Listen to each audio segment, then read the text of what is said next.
Bismillah ar-Rahman ar-Rahim. Assalamu alaikum wa rahmatullah. The Qurbani, or the animal sacrifice, is normally associated with the 10th of the Islamic Hijri month of Dhul Hijjah, known as Eid al-Adha, the Eid of sacrifice. Those blessed to perform the pilgrimage of Hajj sacrifice an animal for the sake of God in the land of Mina. However, those who are not performing Hajj also have an opportunity to take part in this blessed act of devotion. Here are 10 things we should all know about Qurbani. Now, these points are not for those offering this animal sacrifice at Mina for Hajj, since some rules are different. Number 1, it is highly recommended to offer Qurbani and to slaughter an animal for the sake of God the Almighty subhanahu wa ta'ala. However, it's not wajib or obligatory. If you want to do Qurbani but can't afford it, it's recommended to give some sadaqah or charity instead. According to narrations, slaughtering of an animal for the sake of Allah subhanahu wa ta'ala brings about forgiveness of sins. Number 2, you can sacrifice one animal for yourself as well as your family. It is also permissible to sacrifice one animal in partnership between 2 or more people, especially if the sacrificial animal is scarce or expensive. Number 3, the best time to offer an animal sacrifice, Qurbani, is after sunrise on the day of Eid al-Adha, the 10th of Dhul Hijjah.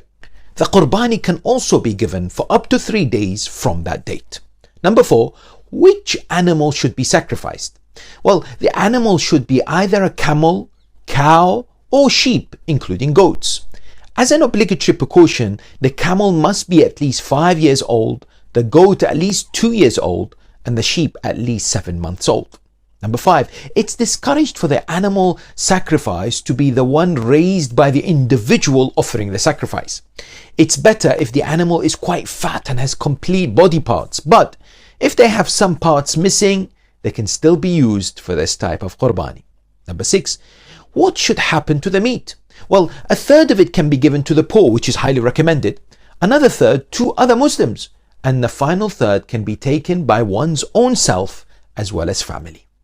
7, offering an udhiyah, the Eid animal sacrifice, suffices instead of aqiqah, the recommended animal sacrifice for the newborn. So, if a Qurbani is offered on behalf of someone, it would replace the requirement for his or her aqiqah.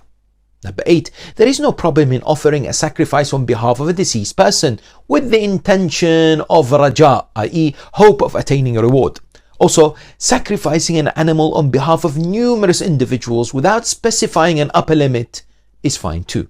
Number 9, it's recommended to give the skin of the slaughtered animal as sadaqah. However, it can be sold or used to make things like a prayer mat. And finally, number 10, there are established charities and organizations who will take care of the Qurbani for you.